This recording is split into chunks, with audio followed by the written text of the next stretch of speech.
Hey everybody, Bill Prince here. Welcome to week 15, our penultimate or second to the last week together.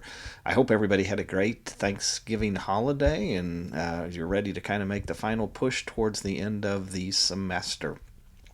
This week, you will be uploading your final set of decisions to CapSim. I'm sure many of you are saying thank God for that.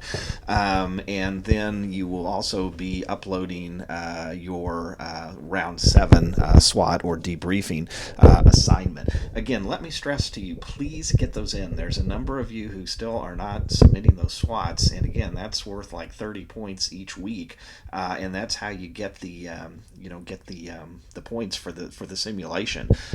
Again, it's your understanding of kind of issues or problems you might be having in the simulation, not how well you're doing in the simulation. So get those SWOTs in and get those points. And if you need to go back and catch up on a few rounds, please do that. Some points are better than no points. If for whatever the reason that assignment is closed, let me know and I can try to get that reopened for you. But again, I don't want you to lose those points, particularly if you've been playing the rounds, which most all of you have. So please get those in so that we're not missing some relatively easy points for you. Additionally, I would also ask that you complete the course evaluation. That's up in the November 25th to December 1st module. Just do that, indicate that you have, and I'll send some points your way.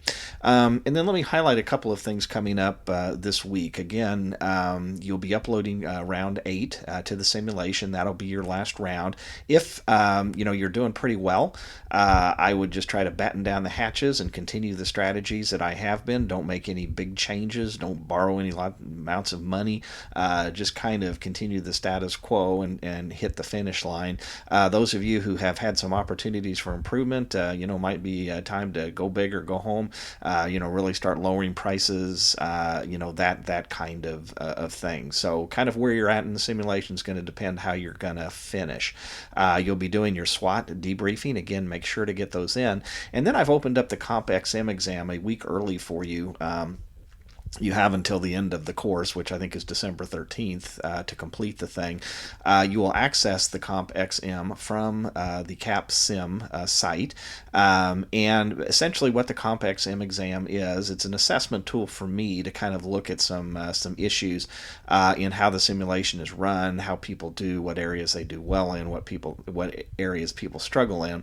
And so you'll see that there's some points associated with this, but I will just tell you that I generally grade this thing on a pass-fail. So if you do it, you're going to pass and get the points. If you don't do it, you're going to fail and not get the points. So it's a challenging exam in the sense of if you looked at your grade at the end of it, you'd go, oh, holy cow.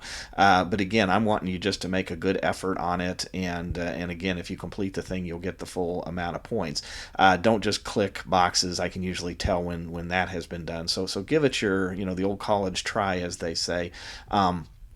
But get that done. But don't freak out, because if you complete it, you'll get the points. If you don't, you won't. So the way that works is you essentially play 4 rounds of the simulation, and then there will be a series of questions asked to you at the end of each of the rounds, and you will answer those questions. You don't have to play it all in one sitting.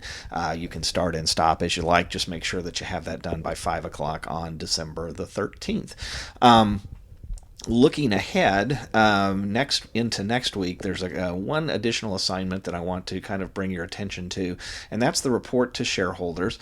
This is where you'll kind of have an opportunity to sum up the 8 rounds of the competition.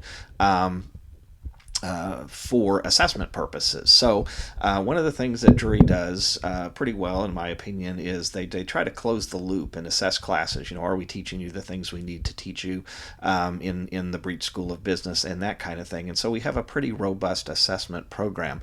Essentially, this report to shareholders, it's a PowerPoint template. You can just use that template. You don't have to be creative, and just fill in the information that's asked for on that template. You'll use the information that will come from your Capstone Courier the last week, but it will kind of summarize your experience with the simulation as a whole. I will grade that. That's where your grade will come from. But then it will also be assessed by some faculty members later on. The assessment by the faculty members won't count towards your grade. But a couple of folks, I think Dr. Zimmerman and Dr. Pruitt, will be reviewing those along with the final results, just to kind of look at some things. Again, that doesn't have anything to do with your grade or anything like that. It's just for our assessment purposes for accreditation. So that's what that's about when you see that, and we'll talk a little bit more about that next week. So again, what I would just emphasize this week, start on Compact Sim if you can. Go back and make sure that you've got those debriefs done, because I want to be able to give you some points for those. If you're having any questions, comments, or concerns, don't hesitate to give me a holler, and have a great week, and we will talk with you again next week. So take care.